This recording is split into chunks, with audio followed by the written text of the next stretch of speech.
justice for all. All includes Jews, no matter what part or affiliation they have. We are all united and we are all Jewish. The Nazis did not discriminate whether someone was Orthodox or non-Orthodox, whether a Jewish child was disabled or not disabled. There was no discrimination. You were Jewish, we hated you. That behavior is becoming norm in this country, and that is unacceptable. Israel is only secure when it has the strength to be able to be secure.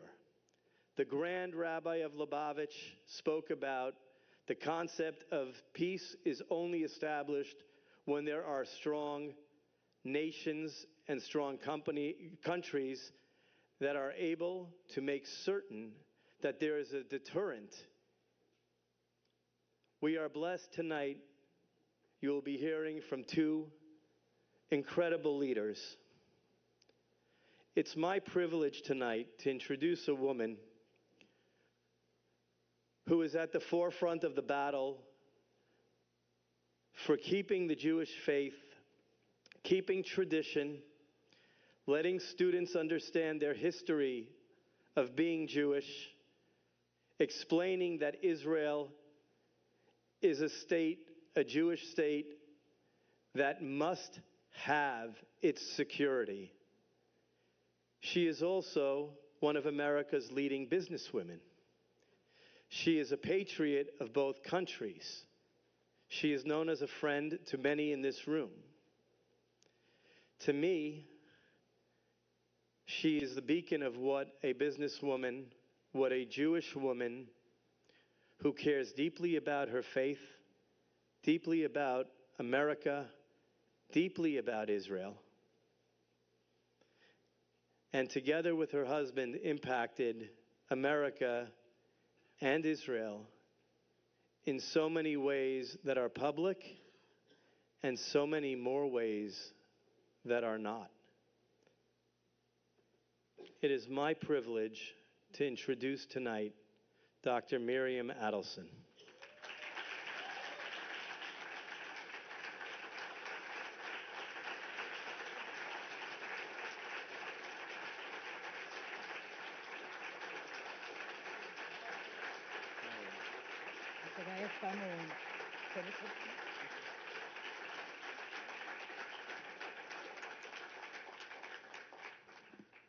Please sit.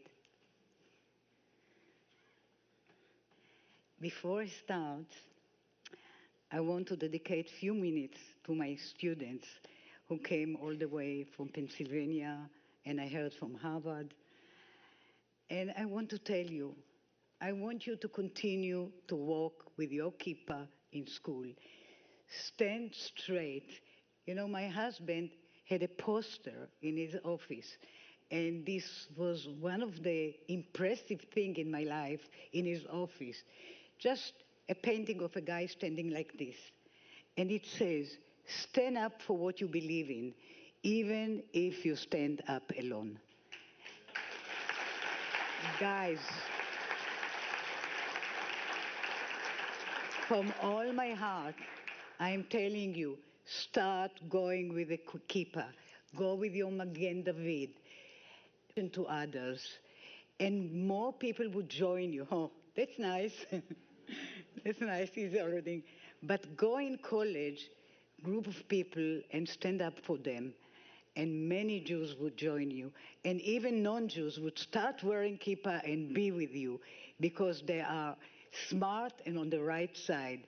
So it's so. Have you been in Taglit? Who has been in Taglit? Show me. How many people of you? Not enough. 2? 3? Okay. I have connection in Taglit. And another one. Oh. Okay. So you get my email. Anybody from you that have any difficulties, because you have to register, to put some down payment, small, you get it back afterwards, and you get 10 days of visit and learning the truth about your roots.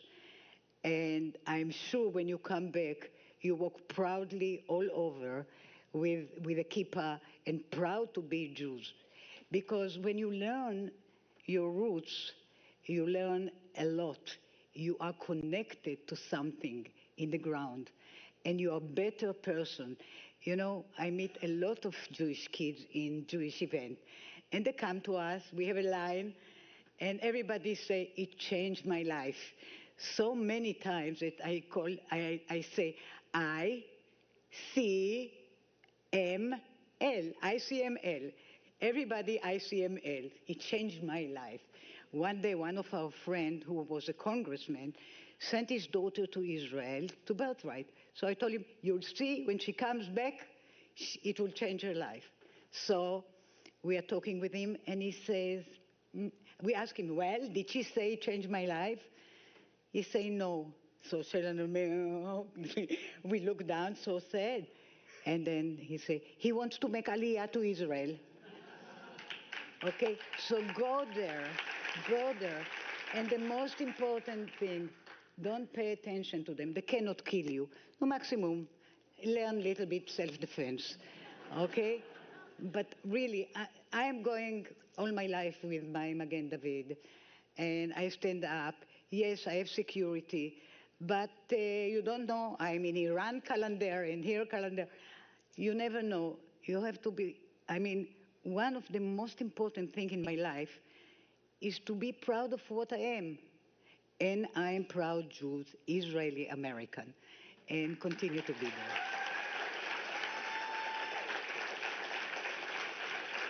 So another small version that I want to tell you, I want to thank the people that organized this event, and especially to Ed Russo, Yuda Kaplun, and his lovely son, Moshe Kaplun.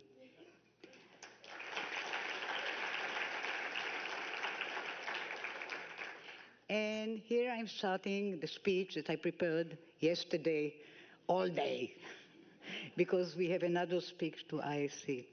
So we Jews are all brothers and sisters, though it may not always feel that way.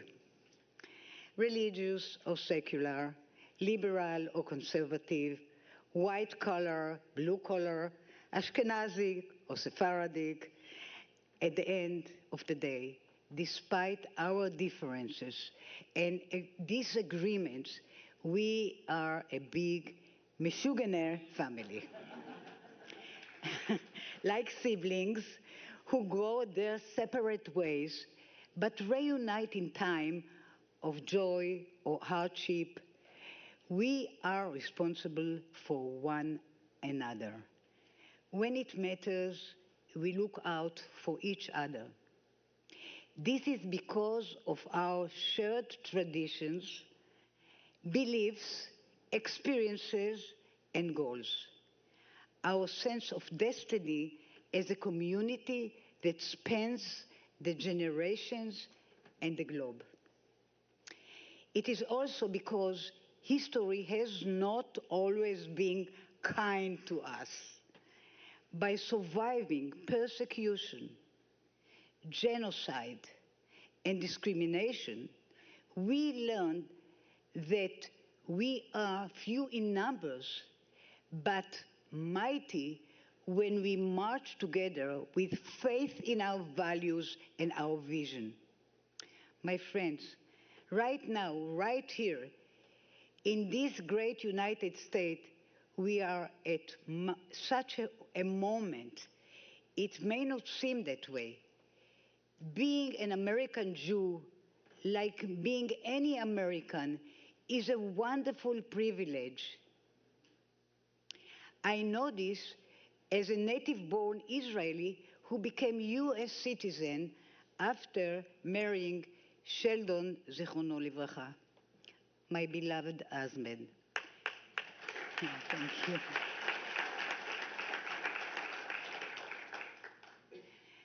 The security and prosperity and pride that this country offers are simply miraculous, a godsend. but we cannot take it for granted.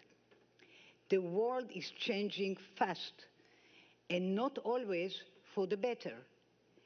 Division and confusion are lapping at the shores of this magnificent nation, eroding the common bonds of American strength and decency.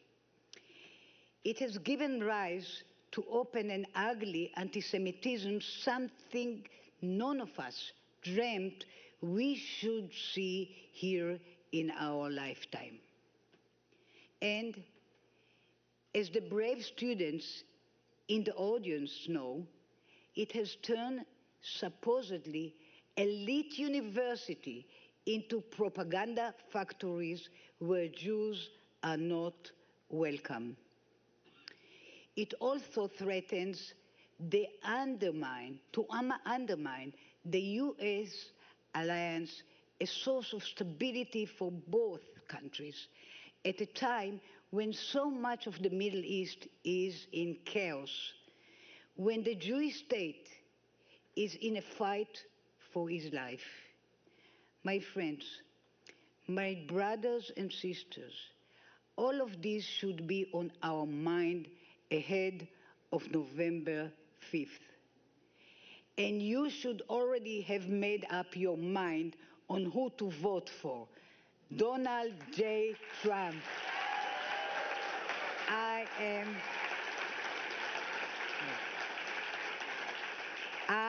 am talking tachlis. You bet I am.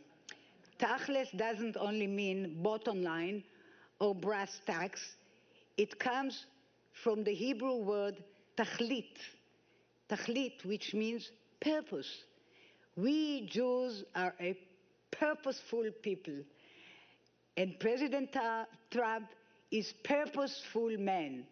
He is a true friend of the Jewish people. He has helped craft Jewish faith and preserve Jewish continuity. It's not just because he is the father of a beautiful Jewish woman, Ivanka, and the grandfather of her beautiful Jewish children, Jared. It is also because he recognizes the justice of our 2,000-year-old cause. He understands it instinctively in his kishkes. He's seen a United States of America and an entire world that have gained so much from this tiny nation of Israel, and he says to himself, I like what I see. This is a president who keeps his promises. He promised to recognize Jerusalem as the Israeli capital.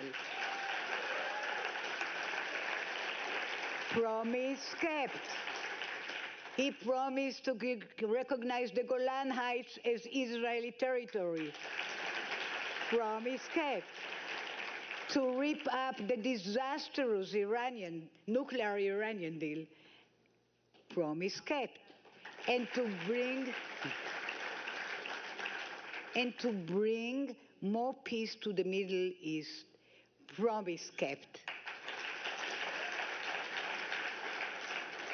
And once back in the White House, he will also keep his promise to help Israel win the current war without hesitation, without worrying about what the rest of the world might think.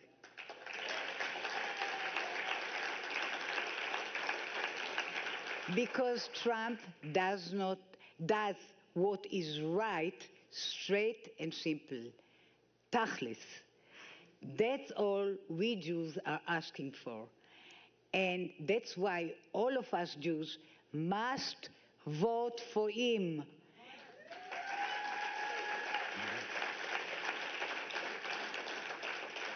It is our sacred duty, in gratitude for everything he has done and trust in everything he will yet do. So now, are you ready to hear some tachlis from the man himself? Please join me in giving a warm Philadelphia welcome from the students from Philadelphia, full of brotherly love for our friends, our president, and our brother, Donald J. Trump.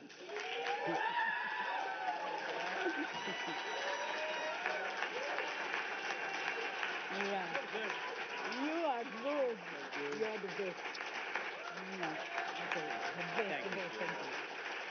Thank you. Thank you. Well, thank you very much.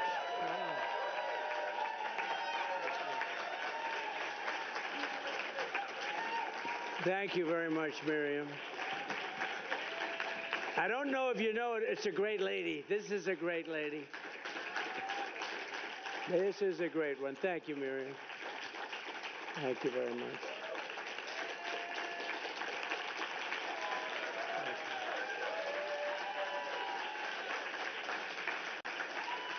Thank you very much, everybody. All right, let's sit down. Let's talk about Israel, or Israel, as they say. I love the pronunciation. I love it. But you really are. You're a great lady, a great woman, my friend, and I've known you and Sheldon for a long time. We lost Sheldon, and nobody like him, right? You would say that. Nobody like him, but nobody like you either. And he's very proud of you right now. Thank you very much. And I'd also like to thank Rabbis Yehuda Kaplun and Yaakov Kaplun, Senators Rick Scott, doing well. Where's Rick? He's doing well. I saw a poll, and another one who's doing well is Ted Cruz. Ted, stand up, Ted.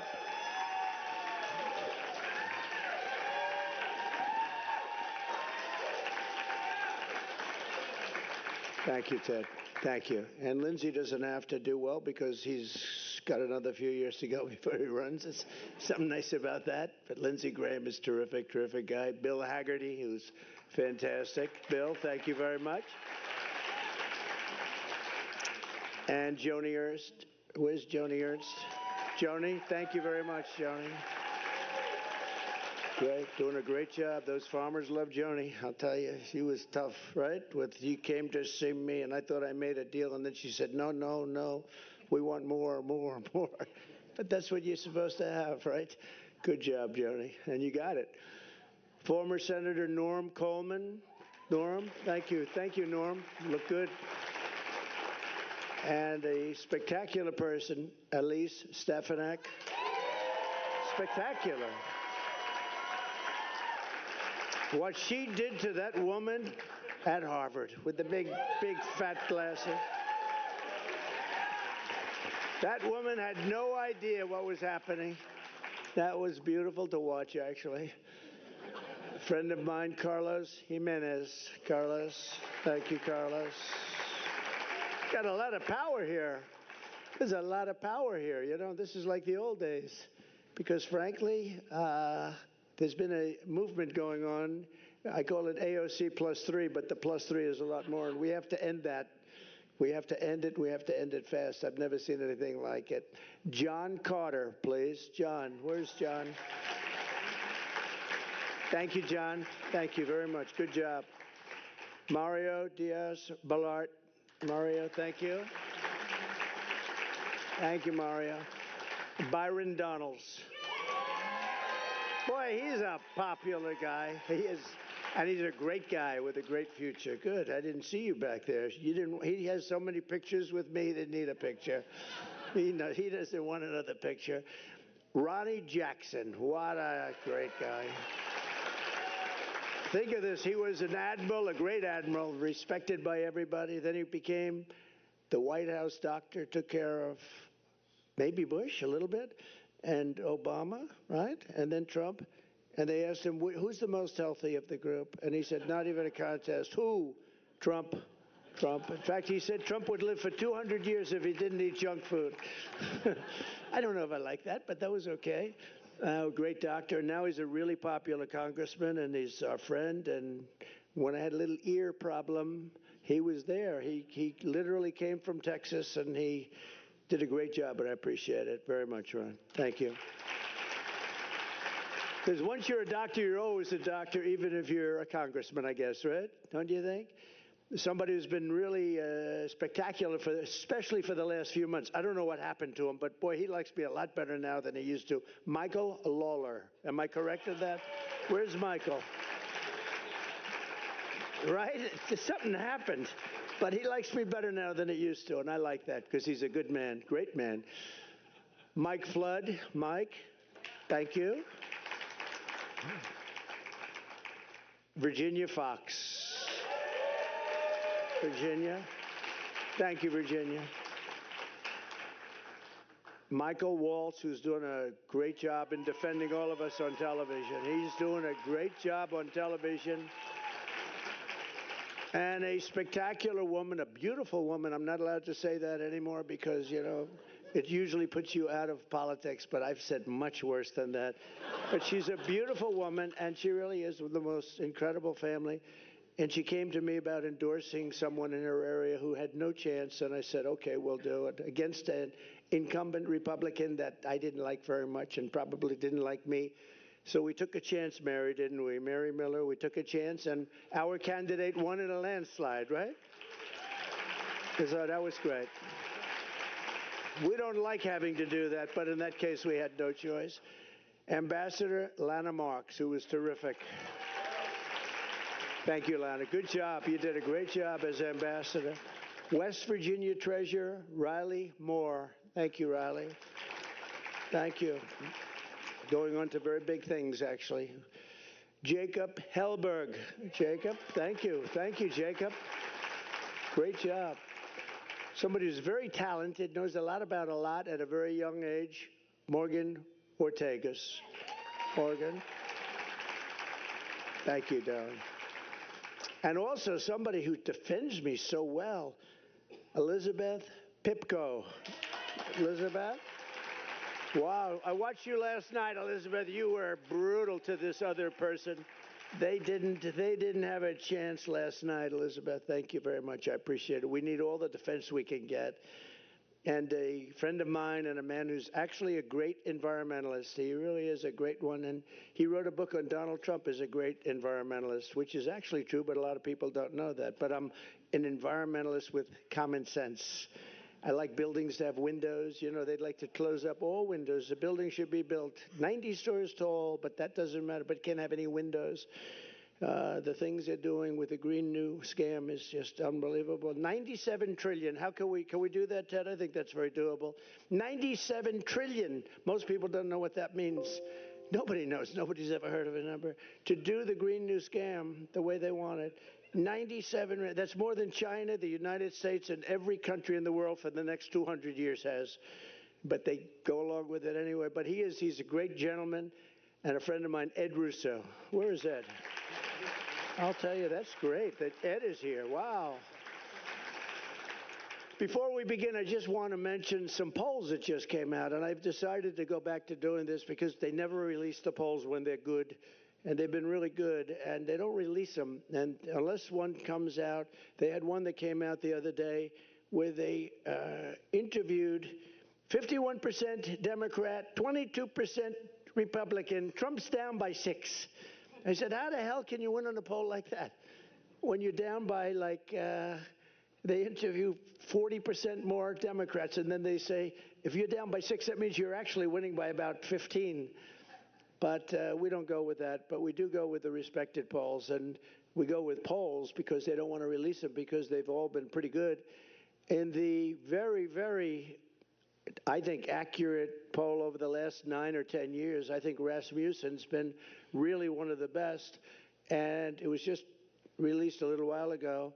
I'm leading by 8 points against a woman that you cannot allow to happen. I mean, honestly, you are generally Jewish people. We have a lot of good Christians there that love Israel, by the way. In many ways, they love Israel more than Jewish people love Israel, which is shocking, but nevertheless, we'll take it, right? We have a lot of great Christians that love Israel, but we're up by 8 with Rasmussen. We're at 52 to 44, so that's a big one. And we're up by 11 with independents in Rasmussen also. Just came out. That's a lot because, as you know, Rick Scott, we were talking about it a little while, and independents are very important. And when you're up by that number, that's a pretty good thing. Then the Emerson poll, highly respected. We're up in Arizona. We're up in Wisconsin. And we're up substantially in Pennsylvania. And those are the three that they did. And in the New York Times poll even, which is shocking because, you know, I wouldn't say they love me. I wouldn't say I love them either. But I'm up by 9 in the Midwest. That's a big one. And the Atlanta Journal-Constitution, we're up by at least 3 in Georgia. And CNN has us up. I love seeing like a CNN and then we're up. So if you're up 5, you're probably up 20 or something. But in CNN, we're up 5 in Arizona. The Daily Express poll has us up 5 in all of the battleground states, which is great. So I say 47 days from now, we're going to defeat Kamala Harris. You have to defeat Kamala Harris. More than any other people on earth, Israel, I believe, has to defeat her. You know that? And I've never said this before. I'm thinking, Miriam, more than any people on earth, Israel has to defeat her. I really believe that it's a disaster for Israel.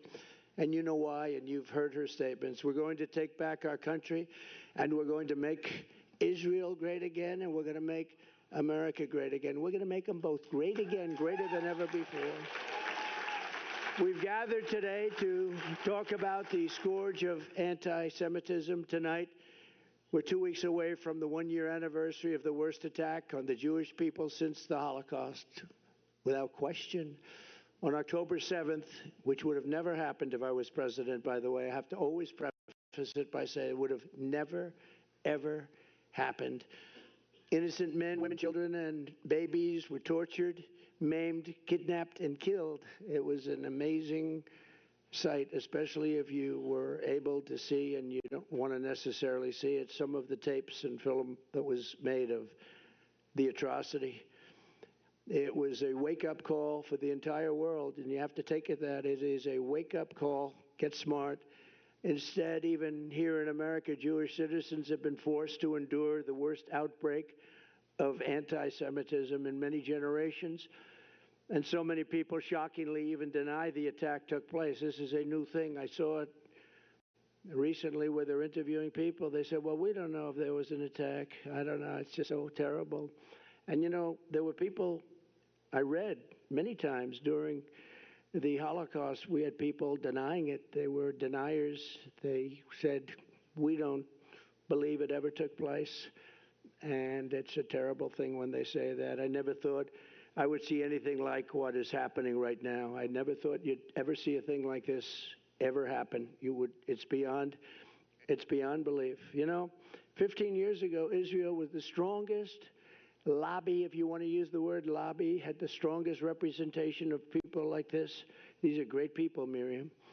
But the strongest there was, if you said something about a Jewish person or something about Israel that was bad, you were out of politics. Unless your name was Ted Cruz, he could get through. I think Ted could get through, but maybe not. Maybe even Ted. But it's true. You said something about Israel that was bad. It was like, today, you have to fight. We all have to fight for Israel. I am so surprised to see it, but we're going to win the fight, so don't worry about it, okay? We'll win the fight. There are those that say it's very much like a long time ago when you could say anything, but all across our land you've seen Jewish Americans harassed and attacked and terrorized by anti-Semites and Hamas sympathizers.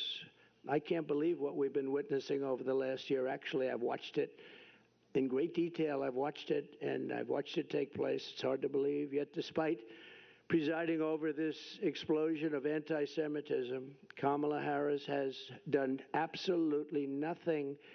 She has not lifted a single finger to protect you or to protect your children or to even protect you with words. I'm here today to tell the Jewish American community that this ugly tide of anti-Semitic, pro-Hamas bigotry and hate will be turned back and crushed starting at noon on January January 20th, 2025. Thank you.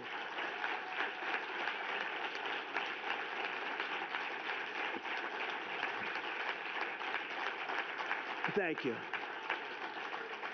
It will be a bright new day for the Jewish community in America. No longer will you have to walk the streets in fear. You're walking the streets in fear. Can you believe it? Young college students are afraid to go to college. It's not something that anybody thought they would ever hear or see. No longer will you be threatened on your college campuses. No longer will you be discriminated against in college admissions. And no longer will your own government import jihadists from places that we don't even want to talk about. And they want Jew haters from overseas, and they let them come in and resettle in your communities right here at home, and nobody's ever seen anything like it. My promise to Jewish Americans is this: with your vote, I will be your defender, your protector, and I will be the best friend Jewish Americans have ever had in the White House.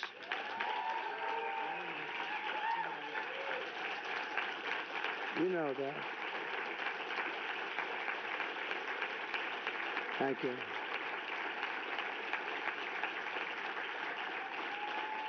But in all fairness, I already am. I think I already am.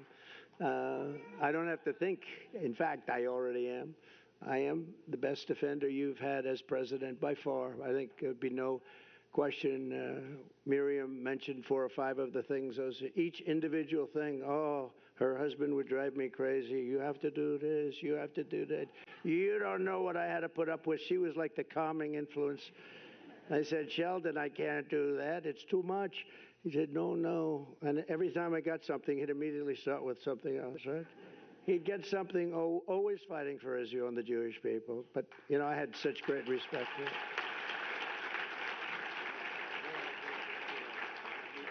It's true, though. She had to sometimes tell him, calm down. You just had a big victory. Let's celebrate. No, we have to immediately start. Let's see if we can do Golan Heights. How about Golan Heights? They've been trying to get it for 72 years. I got it done in about 15 minutes, okay?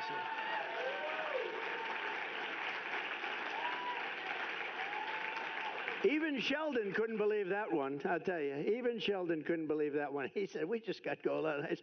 They didn't even ask for it. I actually gave you that one. You didn't ask for it, but I thought it was important.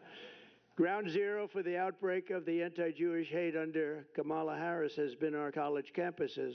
At UCLA a few months ago, Marxist thugs dressed up like terrorists and created, quote, Jew exclusion zones, blocking Jewish students from entering parts of the campus. Can you imagine that? A week after the October 7th attack on Israel, anti-Semites at Miami University in Ohio sent Jewish students and staff an email that said, quote, the best Jew is a dead Jew, end of quote. This is stuff that's not even thinkable. And the colleges do nothing about it, too. Most of them. At Baruch College, a mob of Hamas supporters targeted a group of innocent Jewish freshmen at a welcoming dinner, shouted slurs and mocked them for the death of Jewish hostages in Israel. At Princeton University, radical activists displayed the Hezbollah flag very proudly. At Columbia, you watched that along with everybody else. It was terrible. They took control of the school buildings, these magnificent buildings. They beat the hell out of them, by the way. And the campus became so dangerous for Jewish students at the university, rabbi told them, please go home, go home. A Yale professor called October 7th an extraordinary day. It was a great day, he said. A Cornell professor said that these heinous attacks were, quote, exhilarating and energizing to everyone. Kamala Harris said that the radical demonstrators on college campuses were, quote, human emotion should be this way. This is her message. This is somebody that's among 2 people. So we started off with 350 million. Of course, we really don't know how many people we have in the country anymore. They're coming in so fast at the border. Many criminals, many from jails, prisons, many from mental institutions. from insane asylums, terrorists. They're pouring in at levels we've never seen before. And she was the border czar. She now says she wasn't, but she was still in charge of the border. She's the one that did it. And I will tell you, the message that she gave is wrong. It's dangerous, and it's unbefitting a candidate for the President of the United States. So think of it. Let's assume 350 million. We're down to 2. I told our great First Lady the other day, well, we're down to 2, and now we're leading in the polls by, I think, a lot. I'm calling on Kamala Harris to officially disavow the support of all Hamas sympathizers, anti-Semites, Israel haters on college campuses and everywhere else.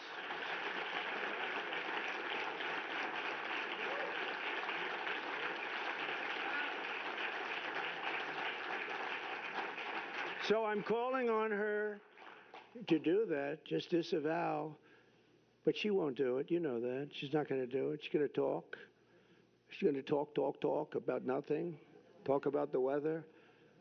And sadly, and I have to say this, and it hurts me to say it, you're going to still vote for Democrats, and it doesn't make sense. I say all the time that any Jewish person that votes for her, especially now, her or the Democrat Party, should have their head examined. It's true. And, I just find it so hard to believe. And part of it is habit, I guess. And respectfully, with all that I've done, I'll maybe go over it quickly, but Miriam did it better than I could, all the different things with Golan, with all of the things that we did. And really, the one thing we didn't mention is I terminated the Iran nuclear deal. And that is, I think, the biggest of them all. But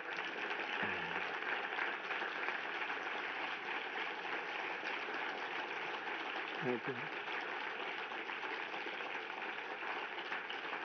The problem is we could have had a deal, any deal we wanted. Michael knows that better than anybody. But Biden and Harris, and nobody knows it. When you say Harris, people say, who's Harris? You have to say Kamala, because nobody knows who the hell Harris is. That's her last name. But nobody knows it. Isn't it weird? How's Harris doing? Who the hell is Harris? How's Kamala doing? Oh, isn't it as weird? I never saw anything like it. So we'll just call it Kamala. But you really, when you think about it, it's amazing that you're such nice people, because a lot of people wouldn't allow that to happen. We're joined today by several dozen Jewish American students from colleges across America. Thank you all for being here. And here's what I will do to defeat anti-Semitism and defend our Jewish citizens in America. My first week back in the Oval Office, my administration will inform every college president that if you do not end anti-Semitic propaganda, they will lose their accreditation and federal taxpayer support.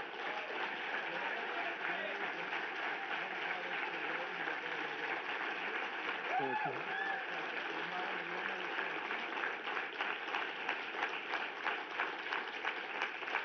Truth is, you don't have to do much after that. When you do that, it's going to work miracles. Please sit down. We will not subsidize the creation of terrorist sympathizers, and we're not going to do it certainly on American soil. We're not going to do it anywhere. Next, I will inform every educational institution in our land that if they permit violence, harassment, or threats against Jewish students, the schools will be held accountable for violations of the civil rights law. It's very important. Jewish Americans must have equal protection under the law. They're going to get it. At the same time, my administration will move swiftly to restore safety for Jewish students and Jewish people on American streets. Jews have been beaten on their way to synagogue in Los Angeles just recently, beaten on their way. Jewish American businesses have been vandalized, yet once again, the Harris-Biden administration has done absolutely nothing about it, doesn't even comment. Here in Washington, radical Hamas supporters tore down the American flag in front of Union Station, set it on fire, and hoisted the Palestinian flag while police officers and spray painting, they were spray painting at police offices and at the beautiful monuments surrounding the area and the flag, lions, people. And it was being in the construction business, this is a stone, it's limestone, that when you spray paint limestone, you'll see it in 100 years. They can take it off, but they can't really take it off. You'll see everything that they said in 100 years. It's a very porous stone. And what they've done is unbelievable. But I don't see them getting long sentences in prison like happened to other people. I don't see them even being approached or attacked in any way. They allow them to do it. But watch those limestones. I looked at them the other day, and that stone just sucks up that paint. It goes deep. You're going to see it in 100 years from now. Kamala Harris, let them go. She said, let them go. I will end this political violence and harassment once and for all. You know, when I was president, we had a moment where Washington was, in a sense, being attacked. They were trying to pull down statues, and I pulled out about an 1897 statute, very important, and it said that anybody touching, ripping down, or even trying to rip down a monument or a statue in the Capitol or anywhere else in the land up to the president will get 10 years in jail, no probation, no nothing. It's 10 years. It's not 10 years, but you serve 3 days. It's 10 years and you serve all 10 years. You couldn't get a thing like that passed today, I don't think. What do you think, Ted? Not too easily. If you got 2 days, it would be a miracle. No, it's 10 years. It was so old. I lifted up this. It was old and dusty, but it read beautifully. And I invoked it, and I had a speech. I said, here's the story. Anybody touching a statue, and it ended when they had Abraham Lincoln ready to be pulled over. You remember that? I said, Abraham Lincoln, now we're hitting Lincoln. And I read it, and I told people that anybody from this moment on that pulls down anything or even tries to pull down a statue, you go into jail for 10 years. And it was an amazing sight, Miriam. Everybody just dropped the ropes. The ropes were left. They dropped the ropes and they started walking out of town. I was watching thousands of asses from the back. And it was a beautiful sight. It was a beautiful sight. It was a beautiful sight. They just started walking in a different direction. And that was the last of the problem we had. Remember the big problems we were having? They actually wanted to rip down Thomas Jefferson Memorial. They didn't like Jefferson. They didn't like Washington. They didn't like Lincoln. They didn't like anybody. I will oppose, and I will make sure that you're protected. I will oppose all of the horrible things that they're thinking of doing, and they are thinking of doing bad things. It's not believable. I will also secure our borders from dangerous anti-American and anti-Semitic hate. Not only has Kamala thrown open our southern border, and again, she was in charge of your border. Now she's trying to say, well, I wasn't really the border czar. I never heard her disavow border czar before. But open to terrorists and criminals, she's supported unlimited migration from terrorist hotbeds into the United States, especially some of the hotbeds that most hate Israel. Under border czar Harris, armies of foreign Hamas sympathizers now march brazenly through our cities. They're literally marching in our cities, and they came from some very vicious, violent parts of the world, and they do not like Jewish people, and they do not like Israel, and they've let that be known, and we are not going to tolerate it. I will not let what happened to Paris, what happened to London, and what's happening to them, too, by the way. That's not over. What happened to Brussels happened here in America. It's not going to happen.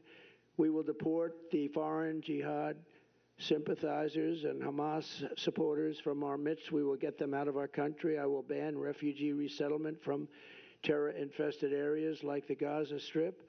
And we will seal our border and bring back the travel ban. Remember the famous travel ban? We didn't take people from certain areas of the world because I didn't want to have people ripping down and burning our shopping centers and killing people.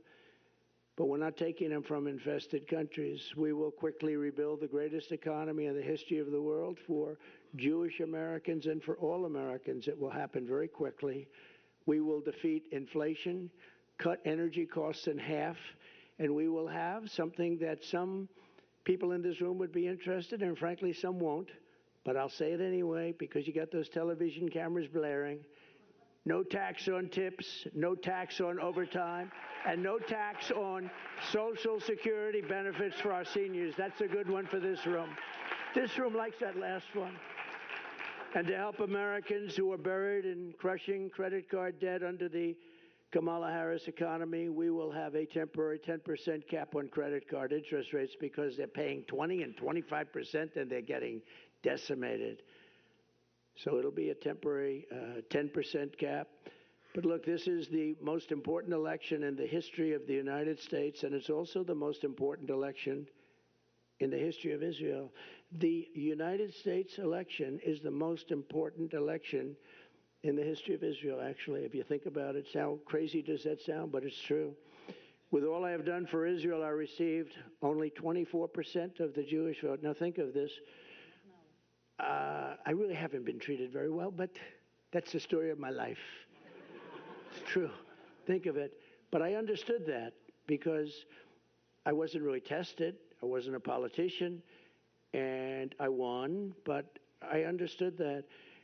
And then I became president and was the best president ever for the people of Israel and for Jewish people, the best president ever. And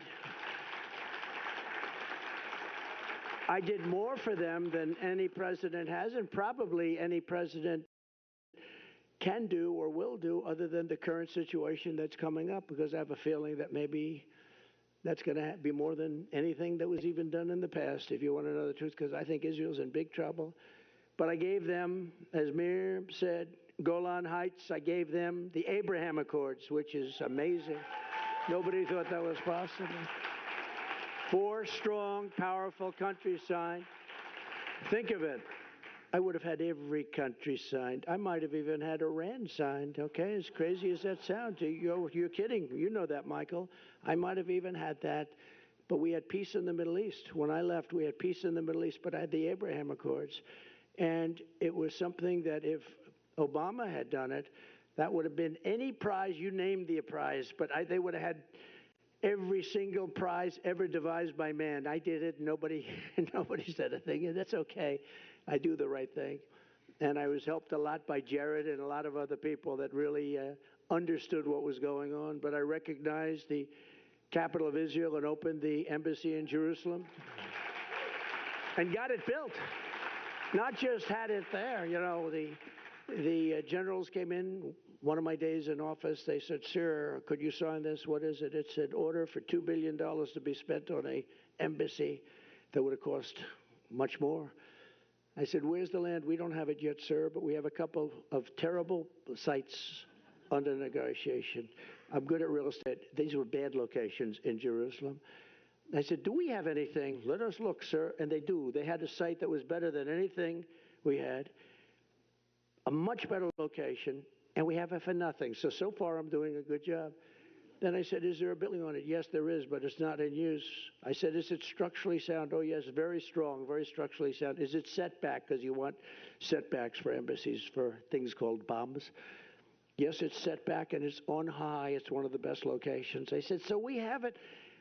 So I dealt with David Friedman. I said, "David, how much would it cost to renovate the building? Give me a good price." And he came back and said $400,000. I said, "David, that's too low." This is the only time I've ever said this. Usually I say, "It's too high, cut them in half." This time I said, "That's crazy. From $2 billion, think of it, to $400,000. And I said, "That's too low. We got to spend more." And we ended up spending a little bit more than that, very little. And a friend of mine has, a couple of you have heard this, Jerusalem stone in his office building. And every time I walk by the elevator bank, he says, "Look at this stone. It's Jerusalem stone, so expensive." And I said to him, very successful guy, very rich guy, and he was complaining about the price. "It's Jerusalem." But every time, after 20 times, I said, "Don't tell me it's Jerusalem stone again." Right on the elevator bank, beautiful stone, Jerusalem stone. So I'm there and I say, listen, by any chance, talking to one of the contractors, I said, do you think you could use Jerusalem stone? Is it expensive? No, it's cheap as hell.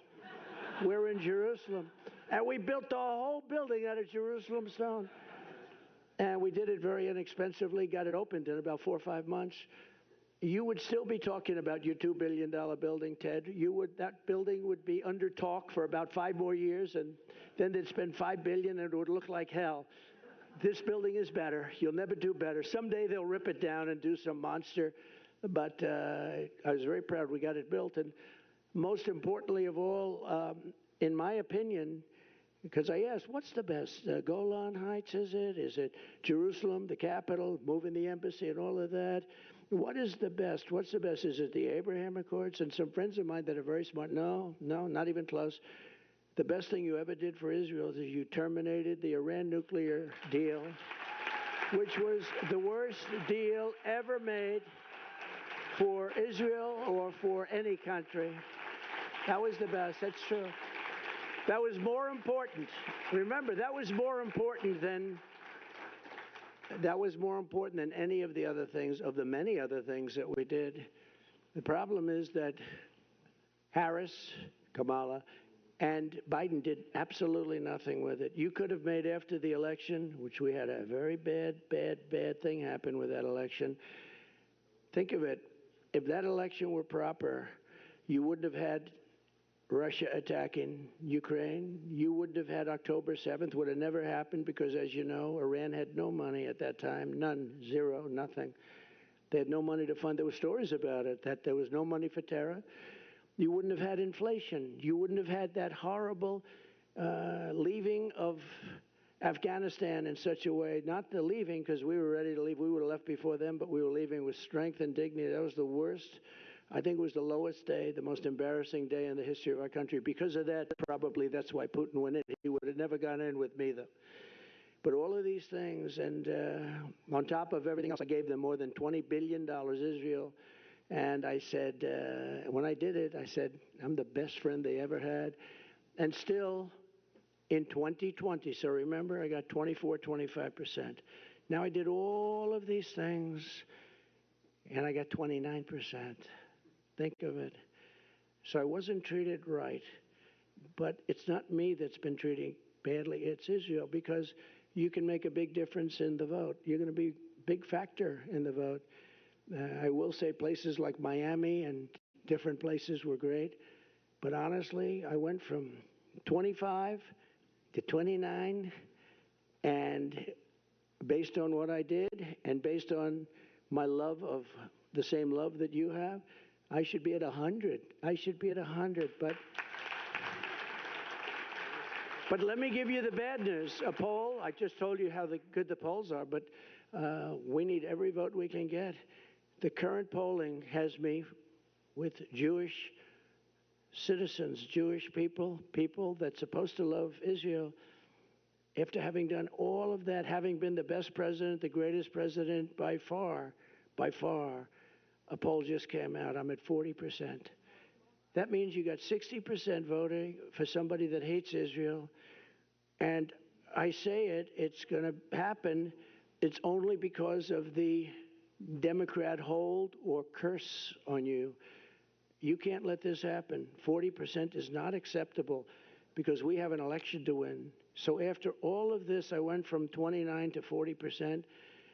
And people that are smart said to me, friend of mine Jewish, friend of mine loves Israel, loves everything about your religion and about your country, your place. He said, I can't believe it's happening. It's sad. And he started to cry, actually. He started to cry.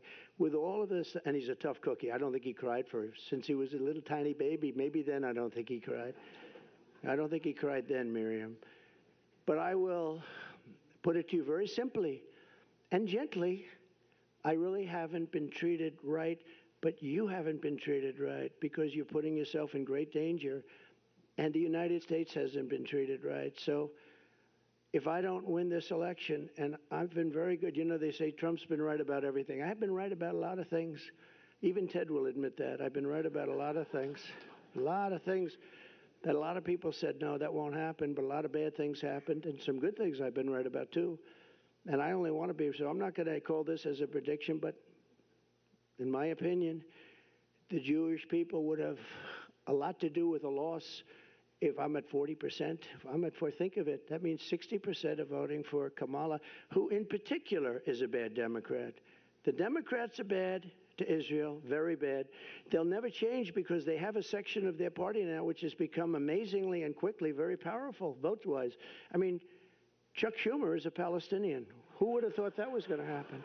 What the hell happened to him? I saw him the other day. He was dressed in one of their robes. No, that'll be next.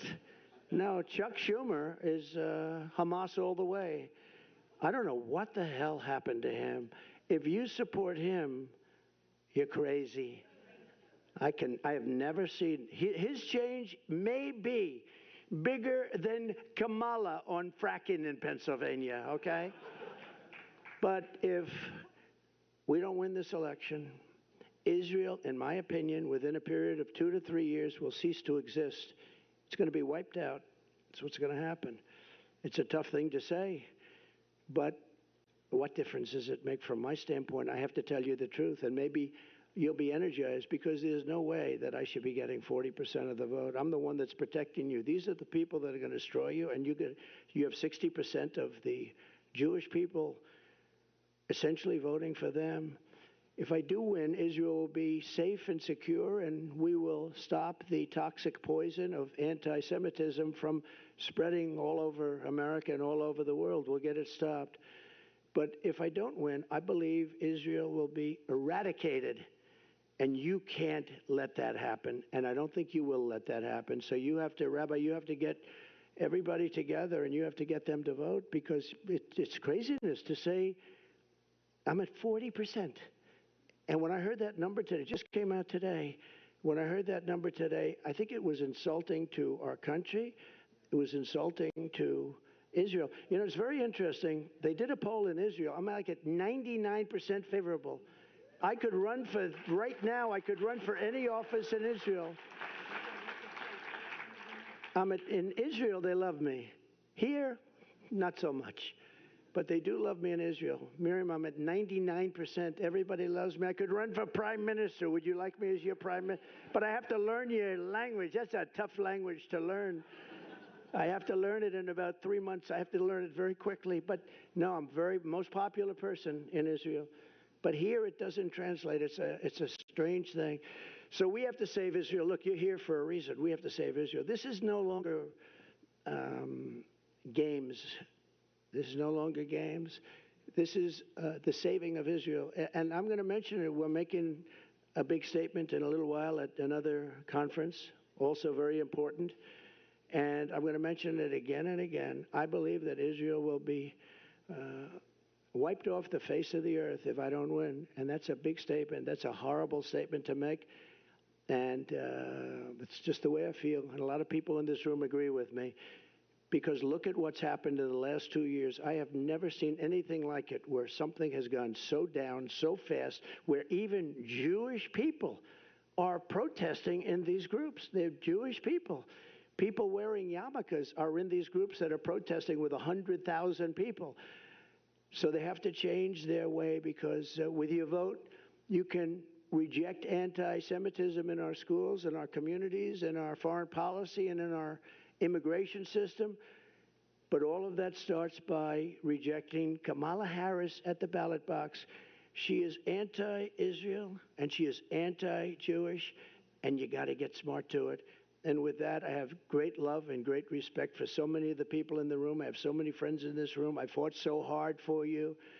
But it's time that you fight the real fight. And the real fight is to save Israel. Thank you very much. Thank you very much.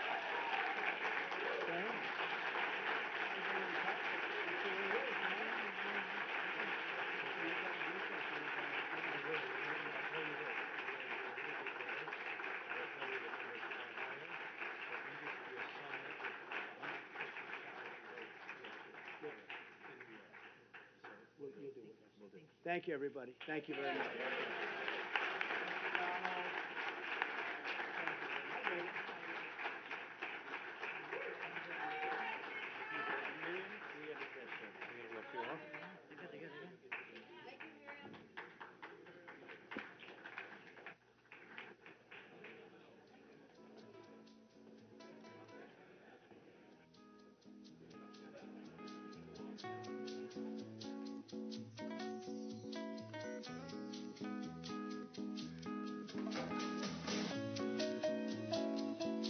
watching live coverage, of course. President Trump just speaking there at the first event in Washington, D.C.